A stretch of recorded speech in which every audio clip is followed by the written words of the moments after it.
কেমন আছেন সবাই? ভালো আছেন? আলহামদুলিল্লাহ। এই যে আজকে আপনাদের এখানে আসলাম, কেন আসছি জানেন? কেন বলেন তো?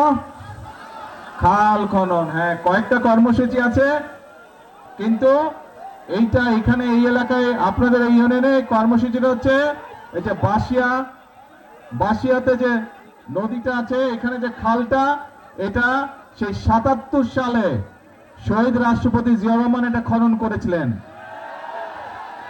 তারপরে আবার এই খালটা চলতে চলতে খালটা এখন বন্ধ হয়ে গেছে। বন্ধ হয়ে গেছে না? এই খালটা আমরা কাটতে চাই। কেন কাটতে চাই? এই খালটা যদি আমরা কাটে, এই খালটা কাটলে প্রায় ৮০,০০০ কৃষক প্রথমত সরাসরি উপকার হবে, আর এই ৮০,০০০-এর বাইরে আরো ১.৫ লক্ষ কৃষক পরোক্ষভাবে উপকৃত হবে। প্রায় এই খালটা কাটলে আপনারা যারা এই যাদের জমি জমা আছে এই খালের দুই পাশে, এই ফসল যে উৎপাদন হয় প্রায় ৭,০০০ মেট্রিক টন ফসল বেশি উৎপাদন হবে। প্রিয় ভাই বোনেরা, শুধু এই খাল না, সারা বাংলাদেশে এরকম অনেক বাসিয়া খাল আমরা খনন করব। কারণ আমরা যদি এই খালগুলো খনন করতে পারি, কৃষক ভাইদের জন্য সুবিধা হবে। আপনারা দেখেছেন এই সরকার হচ্ছে কৃষক বান্ধব সরকার। আমরা মনে আছে এই যে নির্বাচনের সময় যখন এসেছিলাম, তখন আমি বক্তব্যে বলেছিলাম যে বিএনপি সরকার গঠন করতে পারলে আমরা কৃষক ভাইদেরকে কৃষি কার্ড প্রদান করব।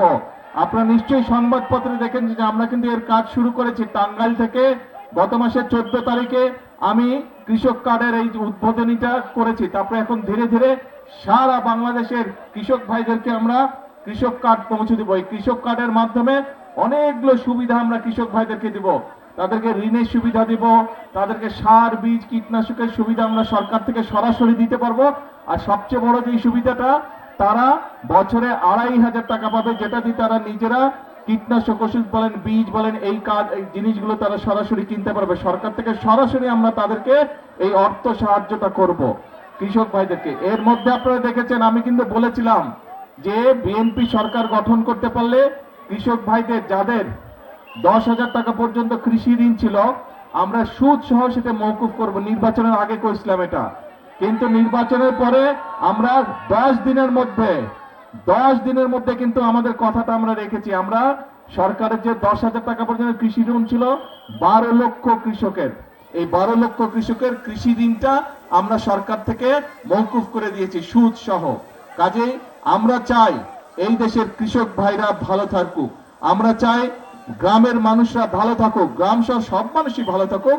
কিন্তু যেহেতু বাংলাদেশের অধিকাংশ মানুষ গ্রামে বসবাস করে, মেজরিটি মানুষ গ্রামে বসবাস করে, এই জন্য এই মেজরিটি মানুষ যাতে দেশে ভালো থাকতে পারে, সেটি হচ্ছে আমাদের লক্ষ্য, সেটি হচ্ছে আমাদের উদ্দেশ্য। সেই জন্য প্রিয় ভাই বোনেরা, আমরা বলেছিলাম যে আমরা খাল খনন শুরু করব। দেখেন আজকে এই এলাকায় আমরা এই বাসুয়া খাল খননের মাধ্যমে, পুনর্খননের মাধ্যমে খাল খননের কাজ শুরু করলাম।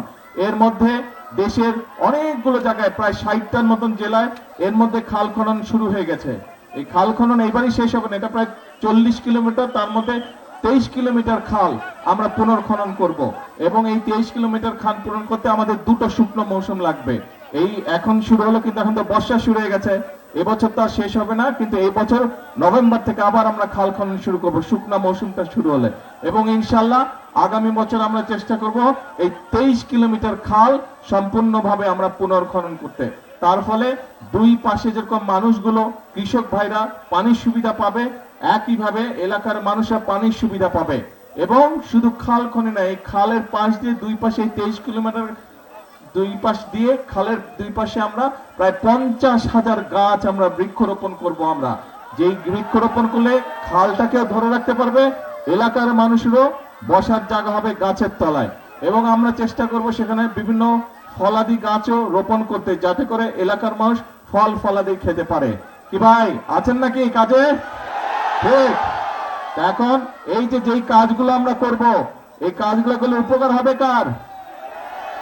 এলাকার মানুষের উপকার হবে। কাজ ঠিক আছে? তাহলে ঠিক আছে, তাহলে আজকে আর কথা বলবো না। বৃষ্টি হচ্ছে আকাশে, সবাই ভিজে যাবে। কি ও এখানে? আচ্ছা, এইদিকে এই যে এখন দেখা যায়। হ্যাঁ, তো এখন কথা একটাই, কথা একটাই, আমরা বহু আন্দোলন সংগ্রাম করেছি, আমরা বহু আন্দোলন সংগ্রাম করেছি। এখন দেশে আপনাদের নির্বাচিত সরকার বা আপনাদের নির্বাচিত একটি সরকার গঠিত হয়েছে। এই নির্বাচিত সরকারের কাজ হচ্ছে, আস্তে আস্তে স্লোগান দিলে কথা শুনতে পাবো না তো, আস্তে আস্তে আস্তে, এক মিনিট একটু চুপ করতে হবে, একটু চুপ করতে হবে।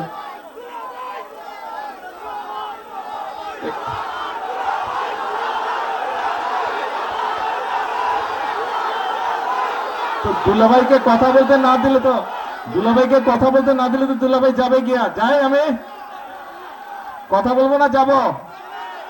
আচ্ছা তাহলে চুপ করতে হবে, কথা বলতে হলে চুপ করতে হবে। আমি কথা বলি তাহলে শ্বশুর বাড়ির লোকজনকে শুনতে হবে কথা, ঠিক আছে? আচ্ছা ঠিক আছে। তো এখন বাংলাদেশের মানুষ এমন একটি সরকারকে 12 তারিখে নির্বাচনে ভোট দিয়ে সরকার গঠন করেছে, যেই সরকার জনগণের জন্য কাজ করবে।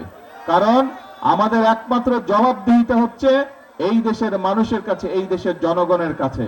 সেজন্যই আমরা সেই সকল কর্মসূচি পালন করতে চাই, সেই সকল কাজ আমরা করতে চাই যেগুলোতে জনগণের উপকার হবে। সেজন্যই আপনারা দেখেছেন কৃষক কার্ডের কথা যেমন বললাম, আমার মনে আছে আমি ফ্যামিলি কার্ডের কথা বলছিলাম, মনে আছে?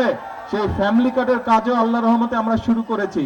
অনেকে হয়তো বলতে পারে না আমাদের এলাকায় তো এখনো পায়নি, ইনশাল্লাহ আপনাদের এলাকায় তো সবাই পাবে, যারা যারা ফ্যামিলি কার্ড পাবার। একটু সময় লাগবে, কিন্তু আমরা চেষ্টা করবো ইনশাল্লাহ আগামী 5 বছরে সারা দেশের নারীদেরকে, মাদের কাছে এই ফ্যামিলি কার্ড পৌঁছে দিবার। আমরা আপনাদেরকে বলেছিলাম যে ইমাম সাহেব যারা আছে, মুয়াজ্জিম সাহেব যারা আছে, বা অন্য ধর্মের ধর্মীয় গুরু যারা আছে, তাদের জন্য আমরা সম্মানের ব্যবস্থা করব। সেটার কাজও কিন্তু আমরা শুরু করেছি, সেই কাজটাও শুরু করেছি। আমরা যে সকল প্রতিশ্রুতি দিয়েছিলাম, খাল কাটার কথা বলেছিলাম, খাল কাটার কাজও আমরা শুরু করেছি। কাজেই এখন আমাদের কাজ হচ্ছে কথা কম কাজ বেশি, এখন কাজ হচ্ছে দেশ গড়ার কাজ করতে হবে। আমরা বলেছিলাম এই একটু আগে এই সিলেট সিটি কর্পোরেশনে একটা অনুষ্ঠান ছিল, সেখানে কয়েকজন বক্তা বলেছে এই সিলেট জেলাতে বা সিলেট এলাকাতে, সামগ্রিকভাবে সিলেট বিভাগে মিল কারখানার সংখ্যা কম, ফলে অনেক যুবক ছেলে বেকার হয়ে পড়ে আছে। আমরা নির্বাচনের আগে বলেছিলাম যে দেশে যে সকল কলকারখানা বন্ধ আছে, বিএনপি সরকার গঠন করলে এই কলকারখানাগুলো আমরা চালু করব। এই যে এখানে আপনাদেরই সন্তান বসে আছে মুক্তাদির, মুক্তাদির হচ্ছে শিল্পমন্ত্রী, শিল্প মন্ত্রণালয়ের দায়িত্ব আছে মুক্তাদিরের কাছে। নির্বাচনের পরপর প্রায় 5-7 দিনের মধ্যে আমি মুক্তাদিরকে নিয়ে বসেছিলাম যে কোথায় কোথায় বন্ধ কলকারখানা আছে বের করেন, কেন সেই কলকারখানাগুলো বন্ধ আছে তার কারণ বের করেন, এবং সবগুলো আমরা ইনশাল্লাহ ধীরে ধীরে চালু করব, যাতে করে আমাদের দেশের যারা কর্মসংস্থানের সমস্যা আছে যাদের, তাদের যাতে কর্মসংস্থানে, যারা বেকার আছে তারা যাতে কর্মসংস্থান পায়। শুধু এটাই নয়, এর পাশাপাশি আপনারা নিশ্চয়ই খবরে দেখেছেন দেশের ভিতরে যারা শিল্প উদ্যোক্তা আছে তাদেরকে নিয়ে আমরা বসেছি, যাতে করে তারা নতুন কলকারখানা দেশে তৈরি করে, যাতে করে আমাদের দেশের ছেলে মেয়েরা সেখানে চাকরি বাকরির ব্যবস্থা করতে পারে।